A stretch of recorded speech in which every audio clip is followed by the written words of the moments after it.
Hello, and welcome to Body Count, the podcast where we believe history doesn't repeat itself, it rhymes, and a proud member of the Big Heads Podcast Network. We are here to show you don't hate history, you just hate the way it was taught to you. So, only one rule when we choose a topic: someone, or a lot of someone's died. We give you the series of events in a narrative fashion, and by the end, correlate said story with current events. We, me especially, we are not PBS or Ken Burns or Dan Carlin. So if you want Hoover-esque Just the Facts, ma'am, history podcast, we are not going to be for you. So there'll be analysis, opinions, and this is not a lecture. Jessica's opinions are her own.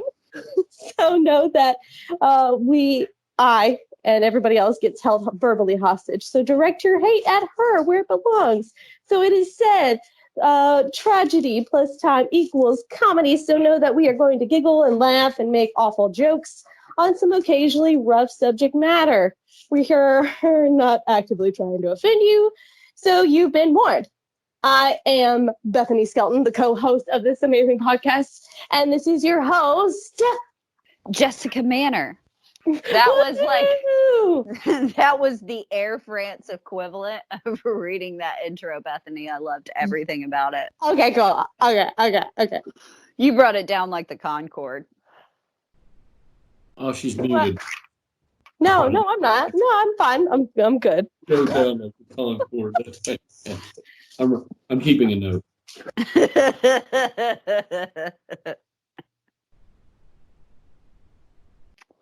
I'm super glad. Why is Bethany muted? Oh, she's unmuted. All right. I am sorry. Keep going. Problem of living with dogs. They are. I've told you once. I've told you 1,000 times. You're gonna have to put them down. You mean put them out? Sure, that's what I meant. Okay, sure. All right, cool. Okay, yeah. That's what we're going with. Let's go with that. Yeah, and we are housekeeping. Or no, we're gonna tell who we're joined with. We're joined by a guest today. Yes, are we gonna announce who it is? Hi, podcast fans. Hi, Body Count friends. It's Warren Dockter. Dockter. Doctor's back. Hey, Doctor Squared. Doctor Squared. Aberystwyth University in Wales in the UK. Online. Through the internet. I'm available. Call me. Golly. I'm biting my tongue so hard. This is our second run at this, fans. Just so everybody knows, I became a hostile C word in the first run. But as everybody knows, our second run is always better than our first. Yes. We have a true hate history. Repeats itself, Jessica. It's part of this podcast. Round 2 is always better than round 1. Well, it has to be, because round 1, quite frankly, generally is not all that fantastic. So here we are. That was tight. That was tough. What an intro. Skip housekeeping today. They know. Okay, cool. Go rate and review us on iTunes. Helps us out on the business end. You get the general gist, everybody. But since Warren's so important and pressed for time, he needs every second and every minute. Every second, every minute counts. So, Warren, I'm good to the I last would like.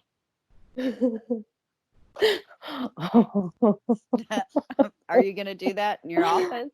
I mean, we're not saying no, but let's just see what develops, That's see how the it goes. level of professionalism we bring with this. But first, why don't you tell us what it is that you're here plugging with these endless interview series we keep you on the hook for? What is the title of your book?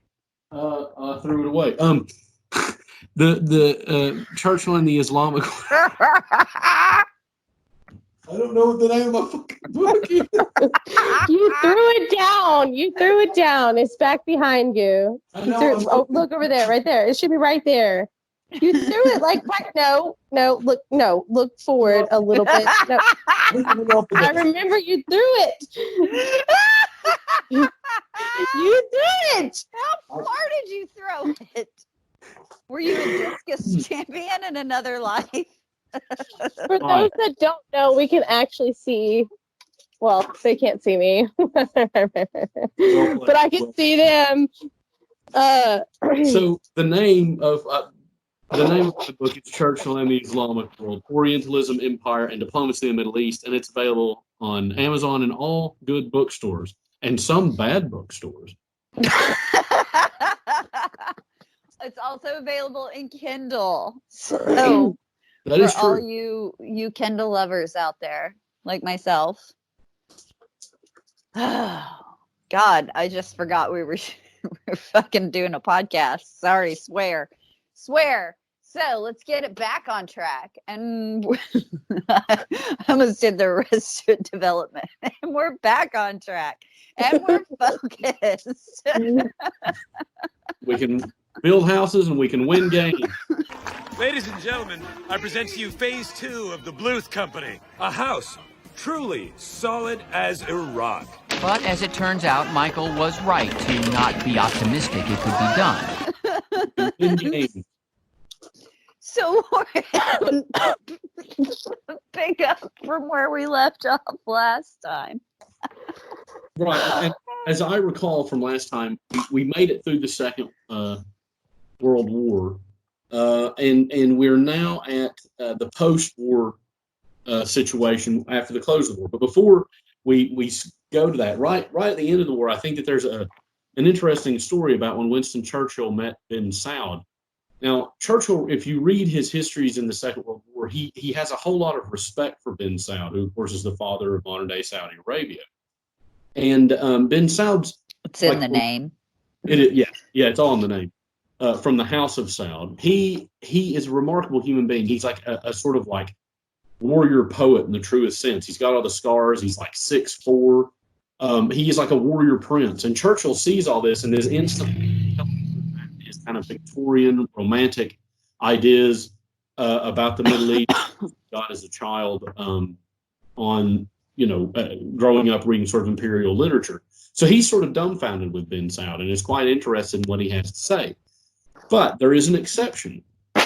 Before they meet at an oasis in Egypt, bin Saud's, one of his sort of handlers, approached one of Churchill's handlers and delivered a message saying, because bin Saud is a devout Wahhabist Muslim, which, as we know, is a very orthodox form of Islam, that... No, you know that. We don't know that.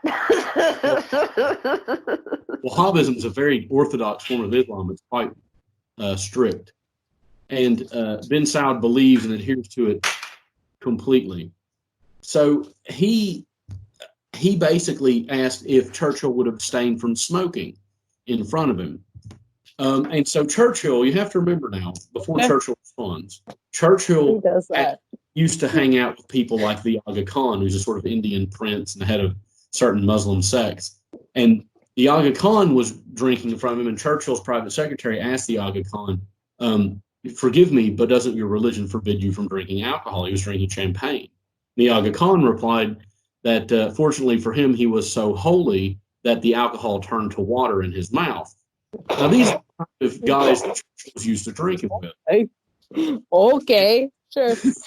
Right. Sorry, I'll let you. Sorry, go ahead.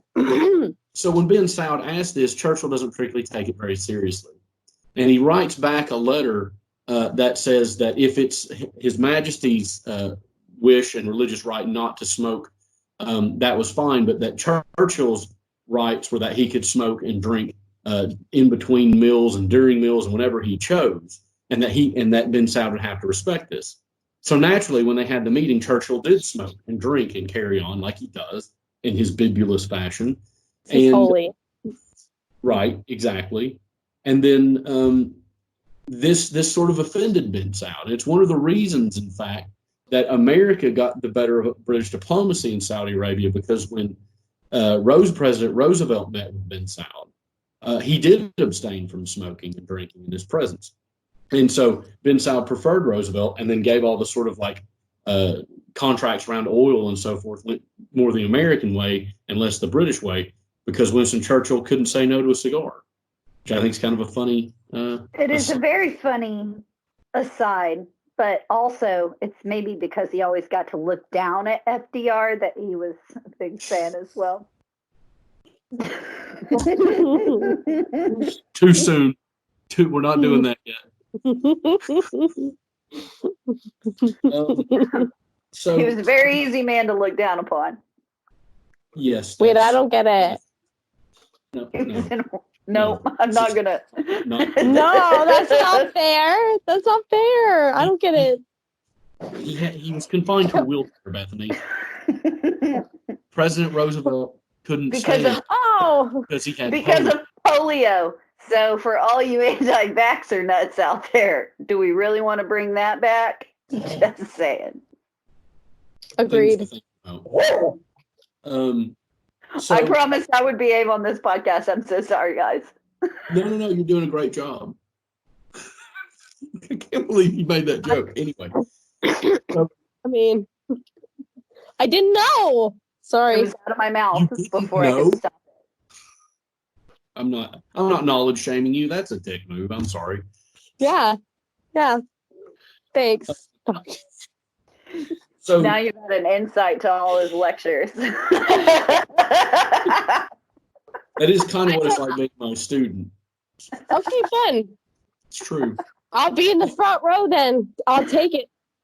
That's good. Oh yeah, you want to audit that class? Doctor.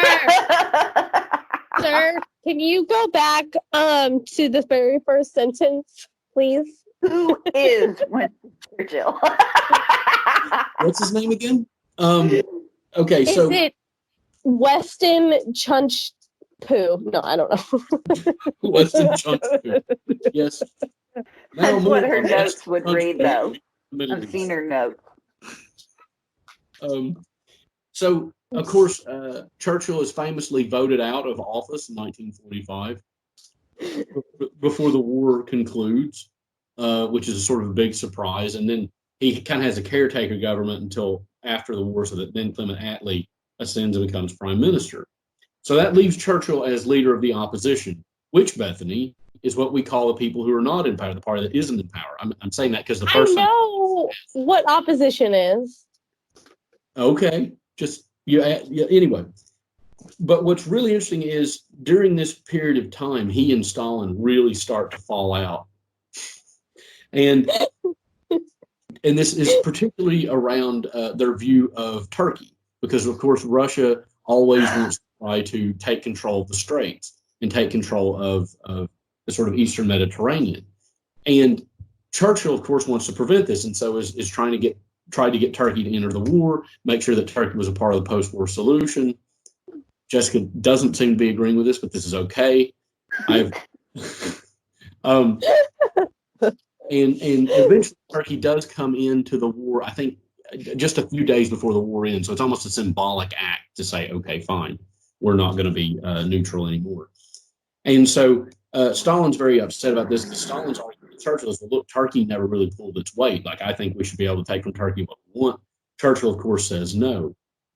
And this is something that they hit throughout the war, banged their head about, but it got particularly bad after the war when it became clear that Joseph Stalin had very clear designs for Eastern Europe and potentially Southeast Europe. Now, in Stalin's mind, right, they had signed the Percentages Agreement, which gave Greece over to Britain and to the Allies and the Western powers, but didn't do anything with Turkey. So in Stalin's mind, he's getting Turkey and he's getting control of the Dardanelles Strait. Churchill doesn't want this to happen. So they increasingly have a breakup around that. And as you move away, and Clement Attlee still having to deal with Stalin, and Stalin, the Cold War starts heating up. Churchill does two really remarkable things in the year 1946, and in a way, it's only tangentially about the Middle East, but they're hugely important things. Number one, he gives a speech in Missouri, in Fulton, Missouri, in March, called "The Sinews of Peace," and in this speech, he lays out all kinds of stuff. Number one, the Iron Curtain, so it's called the Iron Curtain speech. Number two, he lays out great observation. Why is it called that? I'm sorry. The special election. Well, it's one of the things. The Iron Curtain speech. Well, because that's what it's called. Well, what's that mean? Sorry. I don't mean to go off track, but I'm just curious. I don't know what the Iron speech is. So the Iron Curtain, Churchill says... the Iron Curtain, sorry. That's okay. Churchill says the Iron Curtain has descended among Europe, and it splits sort of the free countries, so like Western Europe, places that took the Marshall Plan, the Western powers, from Eastern Europe and stuff that's under control of the Soviet Union. So he's creating sort of delineation line here between a free Europe and a not free Europe, which is essentially outlining how the Cold War is going to work. Cool. Sorry, I didn't know that. I didn't know that. I'm gonna bite my tongue completely off. Why are you gonna? Because of course you're gonna be rude to me because I asked a question. No, she's gonna be rude to me. I'm not gonna be rude to you. I'm being rude to her right now. What is the Iron Curtain? It's not fair. I have a curtain in my office, and it's really heavy. And I try. And it's as if they dropped one over Eastern Europe. Yeah, that's exactly it. So the other thing that he does later in that same year is I'm being distracted. Sorry. No, I would never be allowed to audit any of your clothes. This can be cut out. Silence can be cut out. The producers will know that. It's not even nice. Do a type 5, everybody. So in September 1946, Churchill gives another speech that's called he gives another speech that's called the United States of Europe, and he does this in Strasbourg, Switzerland. And here he outlines the idea for a united Europe, a United States of Europe, which essentially creates a bulwark again against the Soviet Union, and lays really, again, the foundation for modern day European Union. Now, there are several steps between this speech and that. There's a brilliant book by a guy named Felix Klaus, who is a buddy of mine, and I think he's actually a member of parliament in Europe now for Belgium or the Netherlands. And he wrote this great book called Churchill's Last Battle. And it's very good about this. So Churchill sort of lays out how the world's going to be divided, and why this is important about the Middle East is in 1947, the British Empire under Clement Attlee can no longer afford to give the same things to Turkey that it had been giving, and it couldn't guarantee Turkey against Russia anymore. So Clement Attlee has to go to the United States and say, look, we can only really keep troops. The Suez now, we're broke. We're doing this NHS thing, and the war turns out it costs a lot of money, and we're like deeply in debt to America because it's the largest creditor nation on the planet, as I was told by a good friend of mine the last time we talked about this. Hey, again, remember, take 2 is important because now we know. Save us a huge argument. I have to posthumously eat shit. Thanks, guys. Yeah, that's right. You had your turn. It's just not going to be put on air. I think that's best for all of us if that never sees the light of day. 2 against 1. I mean, I'm no good at math, but... So, sorry, that tickled me. Reasons I can't get it. This is why it's so hard to record with us. I'm so sorry. And we can see each other, so Bethany and I are actively flipping each other off the entire time. We don't normally record seeing each other for this reason. I can see why. So what happens then is that basically, Truman has just, on the back of the sort of speech that Churchill outlined, which was initially in the U.S. was really frowned on because people thought he was a warmonger. And Stalin even wrote to the Soviet newspaper, or did an interview with them, the Soviet newspaper called, I think, Pravda, that there's a dog. Down. Stalin even said that, that Churchill was a warmonger and that essentially they were no better than Nazis because Churchill had given the speech. So it's hugely frowned on, even in the U.S. But Truman adopts Churchill's position and releases what is now known as the Truman Doctrine, which is essentially like the United States will help out anybody against communists, those low-down, filthy communists, pinkos, that kind of language. And people told Truman not to say that, but he did, and it was a whole thing. But the point is that Truman was more than happy to pick up the reins of the British Empire. So there's a sort of interesting geopolitical thing happening because traditionally America had been opposed to British imperialism for obvious reasons. But after the Second World War, America was willing to concede that maybe imperialism is not so bad because it's a hell of a lot better than communism. So it kind of worked in Britain's favor that way in keeping the empire going on slightly longer than it may have otherwise. Which is better. Exactly. Oh my God. Oh, when you're the imperialist, it's much better. That's what America's been saying, and no one seems to listen. Oh no, I think they've listened. I think they've cottoned on. they gotta buy our Coca-Cola, you know what I mean? So anyway, Truman guarantees Turkey, and Churchill really supports this because he sees, because of the special relationship, that the United States and the United Kingdom are intrinsically linked. Right. And we also have another situation that happens in 1947. So I'm going by my notes here. I'm being a terrible host because I am not breaking the silence because I'm trying to be so polite from the first time we did this. I know what the trigger point is, though. Boy, that Lord Mountbatten sure was a great guy in India, wasn't he? Don't press my Dickie Mountbatten fucking button. Curse. I would be very clear that I hate Lord Mountbatten. I'm happy for that. He was such a penny waste of a human being that Victoria wouldn't even call him by his right name. Also, the only good thing about him is that Charles Dance played him in The Crown. That's it. And I love Charles Dance. Like I would invade a place under Charles Dance's leadership. Definitely not under Lord Mountbatten. Who wouldn't? Right? Who wouldn't? He's very charismatic. Tywin Lannister. I mean, I respect it. He gets it. Anyway. That is exactly who Jessica likes. Anyway, I know it's off subject, but Tywin Lannister is the tits, and anybody that says otherwise is incorrect. Oh, Bethany, I saw your cleavage. Boy, this is fun shooting, looking at each other. That's why I turned it off because my phone is dying. Yay! The bathroom. I've been taking the whole time. You ruin your own career this time, not me. You know what I like is that you continually hide under your hair. You're like wrapping your like it's a veil. I almost made a terrible joke that I'm glad didn't come out of my mouth. Nope. We're going to stop it there. So go on.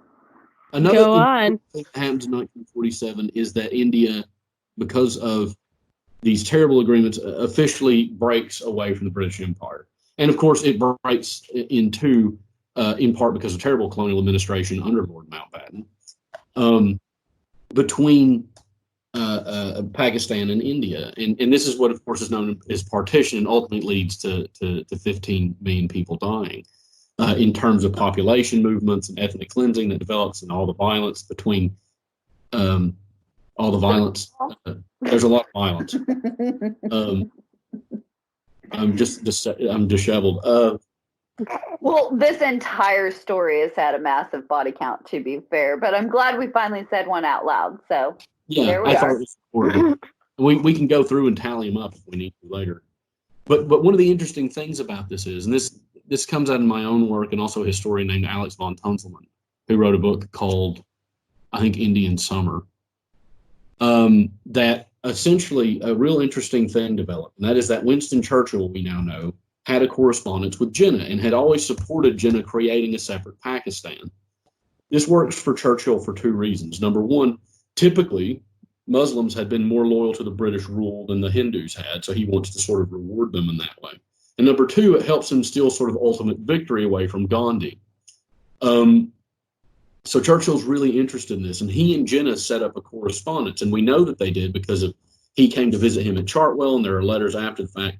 But Churchill says in one of these letters that their correspondence should be secret, and that he gave them instructions for how it would be secret. But then We don't have any of the correspondence after that. But it's very clear that Churchill had a direct influence in the creation of Pakistan. And what Alec von Tunzelman says, and I agree, is that if Jinnah, of course, is famously known as the father of Pakistan. So that if Jinnah is the father of Pakistan, then Winston Churchill is surely the uncle of Pakistan.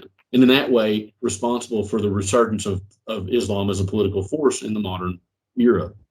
So, there's more research to be done here, but and I've not found these letters, and I've looked, and I'm probably going to have to go to Karachi and see what I can dig up. But I think it's very clear that Churchill had a hand in it. So we have that. So you think they're findable? I kind of do and kind of don't. I think the British end of it was probably destroyed, right? I think that the other end of it was probably kept. But I need to get out there and just write it hard. Hey, phrasing! Really, really write it. Maybe pop a tent out front. Whatever it takes. Got the staying power to make this happen. Anyway.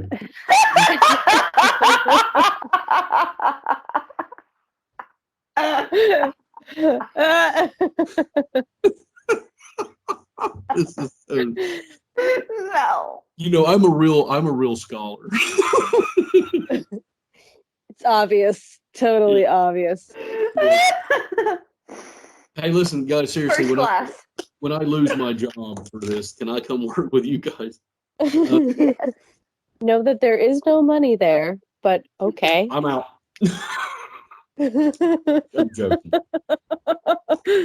So the next part of our story unfolds when Winston Churchill comes to government again, and his post-war government lasts from 51 to 55.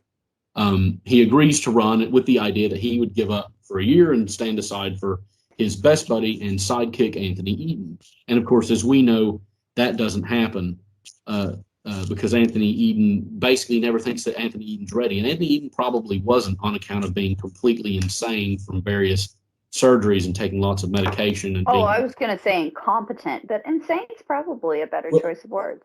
Of those, I do genuinely think he was quite incompetent. He was made incompetent. At one time, I think he was great, but through the years, by the time we get to the 50s, he's starting to really unravel. And there's all sorts of evidence to support this in Evelyn Shuckborough's diary and other sort of private secretaries' diaries that work for him. Like, he's clearly fallen apart. To be fair, if you have to live in a man like Winston Churchill's shadow for that long, you probably will become a touch insane.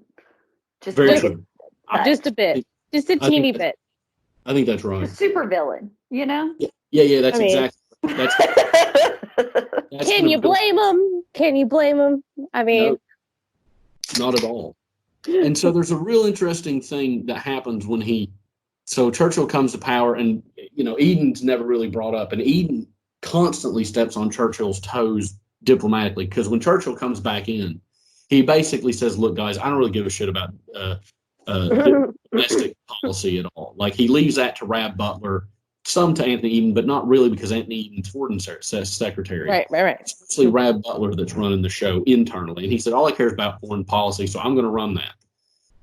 And he is very much a Cold Warrior and anti-Stalinist, but there's a change. After Stalin dies in 1953, Churchill really believes that he can become a sort of peace broker between the United States and the United Kingdom. Between the United States and the Soviet Union. Because in his mind, because increasingly he's also aware that the United Kingdom doesn't really have the empire anymore, doesn't have the position that it once held. And as a result, he's trying to find a kind of role for the new post-war Britain. And he sees it very clearly as a kind of shepherd to help the U.S. in particular, but also to help them broker peace with the Soviet Union. So he sends out a lot of feelers. In fact, he uses his private secretary, Jock Colville, as a sort of secret diplomat to go around and meet with people, which I write about in another one of my books called Private Secretaries to the Prime Ministers. It's also available on Amazon, but it's an academic book and is outrageously expensive. Right, so one of the things in this period from, say, 51 to 53 that he's really pursuing is something that the U.S. was also very much a part of, it was called the Northern Tier Strategy. And this was an idea that you would essentially try to surround the Soviet Union with allied powers, right? And we know that it wasn't particularly successful, Jessica. I can see your smirk. But this is something that Churchill's really pushing because it involves Turkey, right, which he's deeply interested in, and Pakistan, which we know he sort of secretly helped set up, and Iraq, which we know he helped set up in 21, and Iran. Now, Iran gets slightly more complicated in this story. How could that be? What happened? Well, it turns out. Why, hello, bathrobe, Bethany. How are you doing? I know. I'm wearing one too. You really shouldn't judge her. We do podcasts in our bathrobes. Sorry. I'm in like sweats. Just so that the viewers at home know what I'm wearing. Wait, they don't know. I'm immaculately dressed in a tuxedo, black tie. Black tie. I'm a professor. I'm important. Dockter. After 6, what am I? A farmer?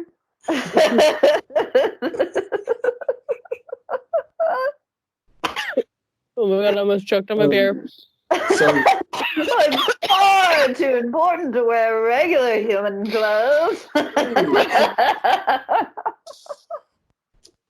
I'll just put on a tie right now. I've got one hanging up on my door. Hey, he's prepared. I'm like Don Draper. I got a whole change of clothes in here.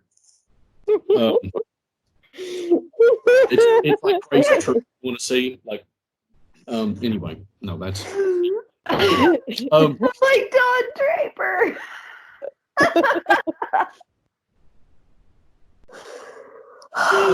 So, you can see his pretentiously large bookshelf. I'm sure it probably does have a slide away for his pretentious closet as well. It does. You know it does. Is there a secret compartment behind your bookshelf? Oh my. Yep. For all his changes. For all his costume changes throughout the day. Yeah. Of which there are hundreds. I have I've really become like Roger, an American Dad, and I have a problem, really. So. Oh my God, yes. You have to have one for every time, for every event. Yeah, it's exactly. Important. In fact, I'm wearing something different than I've worn on the show. You would know this is the first time we've done it live with video, which is cool. Anyway, okay. Iran, 1953. Turns out. Sorry, I'm gonna laugh. Iran. No, wait. Why okay? Is it the same thing that's been going on now that was happening back then? In Iran, no. So this sets the stage for what would happen later. So what happens is that in Iran in 1953 is taken over by a man named Dr. Mossadegh. And Dr. Mossadegh he's not really a communist, but Britain sort of leads America to believe that he might be, because they don't want him to be in control, because he wants to nationalize what is, of course, famously the Anglo-Persian Oil Company, which we know as BP today, or British Petroleum. And so this had happened a few times. So one of the times that happened before was called the Abadan crisis, where there's a large refinery at Abadan, and they tried to nationalize it, and they were able to work out a sort of trade agreement. And BP kind of backed off. But it was very clear that once Mossadegh had sort of full control, they were worried that they would lose power. So America kind of leads Britain, or Britain kind of leads America into believing that there's a kind of communist thing going on there. And there's a real interesting thing that happens. So they sort of stage a coup. But isn't there? Sorry, isn't there? No, isn't there an actual coup? They're nationalists. They want to nationalize things, right? Oh. But to try to leave the British Empire, but they're not affiliated that much with the Soviet Union. I mean, they have relations with them, but they're not like allies. Oh no, they're just getting the money and the tools necessary to do it. But you're right, they're not. Oh, it's kind of smart if you think about it. I mean, it's poop. It's crappy. Sorry. It's a little sleight of hand, but see, there's another thing that goes on here that's interesting. So I'll take you through this first. Basically they stage a coup, and it's the first joint covert operation between British and U.S. intelligence since the Second World War. So it's a big sort of moment in the intelligence world, and it's very successful. They're able to sort of keep Mossadegh out. They reinstall the Shah of Iran, and the Shah, of course, works with the West. Now, how this relates to today is this is the seed that's planted that in 1979, when there's the revolution, they say this is why they're revolting, and that's why we have modern day Iran. So they they use that as an excuse. Yes, yeah, essentially. Because of the sort of meddling from America and the United Kingdom. So, hey, And now look over here while we do this over here. Exactly. What does that sound like? So the Sleight of hand, an illusion. the other thing I'm getting it. I'm understanding it. Okay, it's all right. Good. It's like a magician. An illusion, Michael. Illusion, Michael. That's what I. It's something a whore does for blood. Another thing that happens is in 1953, while this is going on, Churchill has a massive stroke. He has an enormous stroke, and it takes him out. But no one knows this, right? Because Jock Colville and some other people, William Camrose and people that run the newspapers, agree to keep it quiet. So it's kind of an open secret in the cabinet, but that's it. And Jock Colville's kind of running the country. Him and Rab Butler run the country for 3 months while Churchill recovers. So he kind of can't conduct the foreign policy that he wants to. And this is a moment when he really starts thinking that he recovers, because he couldn't turn over to Anthony Eden either, because Anthony Eden was away having surgery on his gallbladder in the United States. So he's also off the decks. Yes. Okay, so time, real quick. I know that there was, from our first recording, there was an issue with Anthony Eden.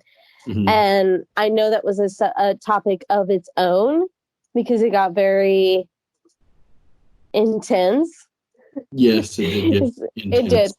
I still don't firmly or fully understand why it's an issue, but I'm hoping that, I will figure it out myself.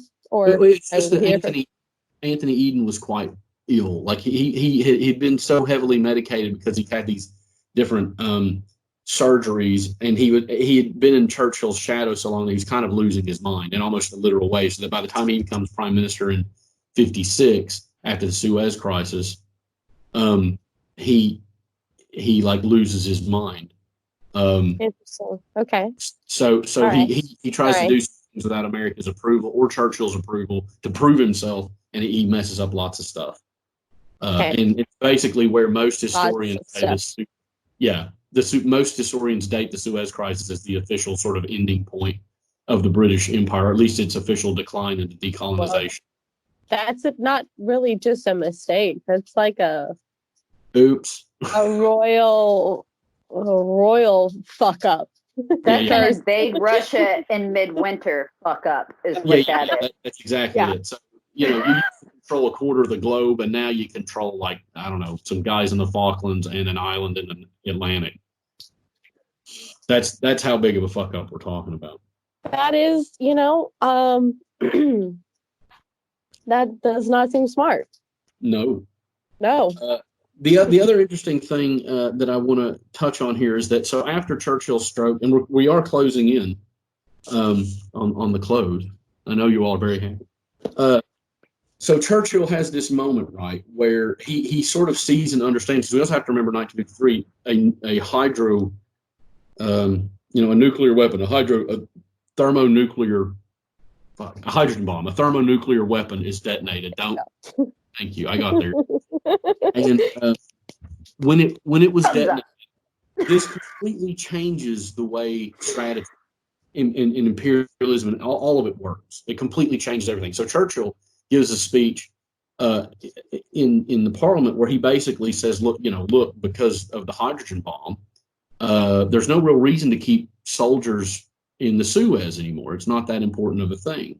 So he kind of is arguing for it to back off of, which makes what Eden does later to try to protect the Suez, when Nasser starts nationalizing, even more ridiculous. Even more ridiculous. And he's looking at me. I'm sorry, I have to tell viewers. He's looking at me, and I am rolling my eyes and making so many faces. And I apologize because I have things to say, but I'm not going to say them because it didn't work out well the first time. No, that's fair. And I feel like that's As fair. I'm told. And okay, so the last point that I think is important to make here, and this is a point. Last time, Jessica, you literally wept when we spoke about it. Was that like?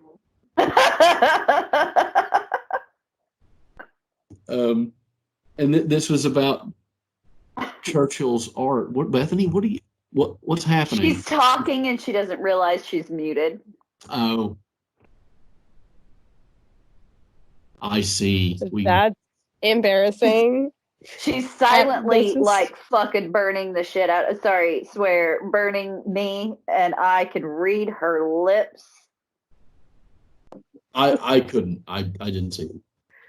No, I just know what she's thinking and saying. We She just wants it out there okay. that I've wept on this podcast versus just her weeping on this no. podcast. I wept with you. That's what I was doing. I wept with you because I really don't know why, but it was just a very intense moment. It was something I was not prepared for. Okay, don't judge me. So the point that I was going to raise is that so Churchill, okay, he leaves government in 1955, but he carries on a kind of love affair with the Islamic world, and this is very evidenced in his art. Now he had painted, the pyramids and things in Egypt before, and he has been painting. We're gonna get to the art. Yep. Oh. He'd been painting. He used to go visit a friend of his with Lloyd George sometimes since the 30s, since 35. A man named El Galawi down in the Atlas Mountains in Morocco. And he has been painting that sort of area, the bazaars, the mosques, really since the 30s. And he continues to do this after he leaves office. And I think the last trip he took there was in 58. So he continues painting this stuff. And you can see there's a great book that has a collection of Churchill's paintings. I'm trying to see where mine are. And there are loads and loads of these mosques and bazaars and women riding donkeys, very orientalized pictures that you would imagine a sort of 19th century Victorian romantic person paint in a very sort of 19th century, not quite impressionist, because he's not that good of an artist, right? But he still clearly has this interest, this cultural interest, and goes there and paints and stays sort of connected, I don't know, with the culture. And I think this, in many ways, loops it back around to his youth, because he grew up reading and seeing this sort of 19th century romantic thing. So, what I've always said about Churchill. Never mind. Now I know what got me. Keep going. I'd like to know what it was. It's the romantic part, Warren. That's the whole point of it. Like, after everything that he's been through and everything that he's done and seen and witnessed and been a part of, in the very end, what does he paint about? He could have painted about war. He could have painted about anything, but he painted about the slow decline of a great man trying to return to his youth. And it's just adorable, and it's sweet, and it's just... It's fucking touching, all right? Fine, guys. Like, you gotta be a woman, I guess, to get sizes this day. Fuck. But good for you, Jess.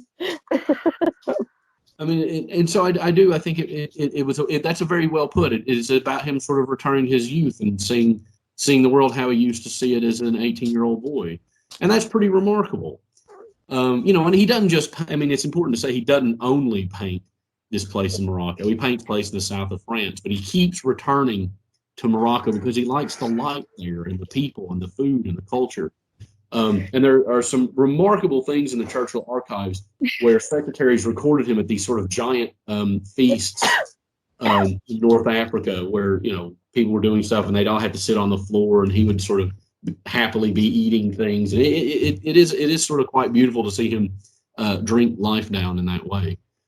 And so from this point, I think what we really have to ask, well, what is the legacy of Winston Churchill in the Islamic world? It's very clear that the idea that he hated Muslims is clearly not true. And I think the podcast proved that. Yes. And he had, I think, a genuine sympathy. And of course, he was always an imperialist first, but you'd expect him to be. So I'm just saying it's much more nuanced and complex than people think. and that it's actually a very interesting story to see how this man who helped shape the Middle East that we know so much during the Cairo conference in a literal sense, and also after the war, also had a sort of an affinity in connection with the culture and the people. Wow. So I'm going to play myself out. Oh, get it, Warren. Wow. That was really, I learned so much, Warren. I hope that one was okay. Yes. Well, wait, we haven't signed off yet. Let's not shit on it yet. Warren, thank you, seriously. I haven't even. It was really fun, Warren. Oh my God, I learned so much. And look, listen. Honestly, you have to understand that this whole thing wasn't about you teaching Jessica. It was you teaching me. So good job. No, it was also about teaching Jessica. Let's be fair. Well, it got Jessica riled up to where she tried to argue. She learned that she's not always right. Wait, did I go too far? Are we still recording? That is a big win. That's a big win for me, for this guy. Hey, a win for Warren. Jessica, don't be mad. Don't be mad. Come on, you can. I'm not mad. Look, I'm just trying to be silent since apparently that means so you're mad. unruly the first time we did this. Under the silence is love. Under the love is hate, but doesn't matter. That's not. We're not digging that deep. We can pull right back from that. Oh my God. I'm in the love mantle. I'm not looking to go to the hate core. That's too. No, there's no way. You've experienced a taste of the hate, so. Yeah, it's a lot like a blitzkrieg in many ways. And I do want to share with our viewers, I was in a blackout state, apparently, for the first failed, because they'll enjoy this. They know me. I was in a blackout state for the first time. Apparently, I called Warren afterwards and continued to scream about my views and opinions, which by that point must have been so nonsensical, they were just indecipherable. I'd also like to add that the time at which this happened was 4 a.m. my time. Your time. Yeah. And he had shit to do the next day. I am a miserable human being. We all know this. Shit to do. He didn't just have shit to do, Jessica. Don't announce it. May not be able to contractually do that. Hey, I didn't say anything about what he was doing, but it wasn't just he had shit to do the next day. You knew that. You were so mad. There's a reason why that first recording does not exist. Well, it exists. It's just not online. Oh, it doesn't exist. I'd kind of like I deleted it. It should be in our chat. It should be in our. It should be in our. It should be on this thing. No, I don't think it should, because while our viewers are used to be, and they're going to be unused to the fact that I am very, very sober for this one. they're going to be surprised. But they are not used to that level of where I was at. So, take two is always better. That being said, we probably should read this out. Oh wait, do I have to do that? What do we usually say at the end of this? Warren,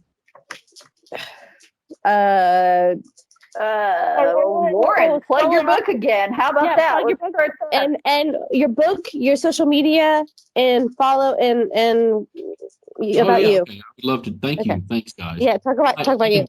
Hi, Big Heads Media family and podcast listeners and fans of the Body Count podcast.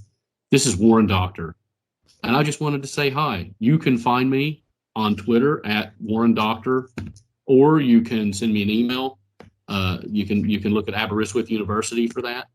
You can look me up on Instagram, which is also Warren Dockter. It's just my name, really.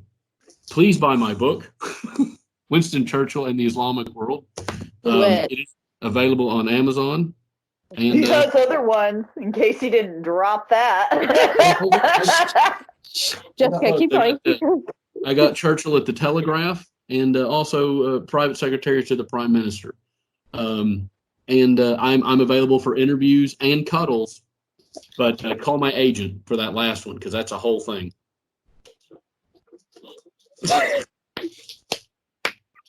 That's me clapping. That was awesome. Yes. You can find me at Bethany RN24 on Instagram, Bethany Rose Skelton on Facebook, Bethany Skelton 5, that's the number on Twitter. You can find Jessica. You're gonna do yours? Do I have to do it? Follow the show at Body Count Pod on both Instagram and Twitter. You can also find us at bodycounthistorypod.com. You can listen to us there. You can listen to us on all streaming podcast platforms. I don't know. I'm an Apple person, but you can find us on Spotify, wherever else. Bethany, quit rolling your fucking eyes at me. That's what I want. And seriously, thanks so much to both of you for having me on again. And I look forward to being on here the next time we find something else to talk about, because I can talk. We've already mapped that out. It's just going to be a sec. I'm excited. A handle on. We have other guests to abuse. Yes. Excuse me? You're not the only one we get to abuse, okay, Warren? It's not all about you. I'm outraged. This is an outrage. I would be too. I'm sorry. I know. I switch sides easily.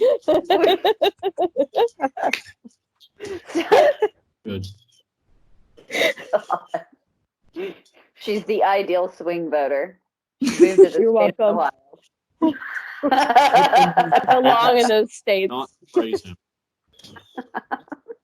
You can follow me personally at Jessica B. Manor on Instagram and Twitter, because I am not complicated like these two.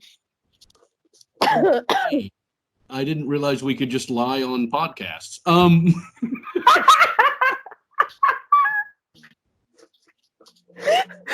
I can't even breathe. Like, I'm so glad that this, Warren. I don't even have. We were so happy to have you on, though. Seriously, God, I'm gonna have to bite my fucking tongue and thank you.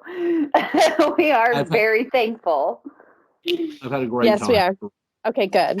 Thank God. I am gonna have to go though. I got to be in a talk. He's important. I'm important. He's very important. Yes. Let's let him go and be important. Again, everybody, thank you for listening. We're Body Count.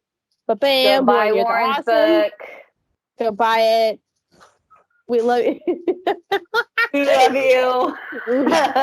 And bye. Bye. Bye. Bye, guys. Bye.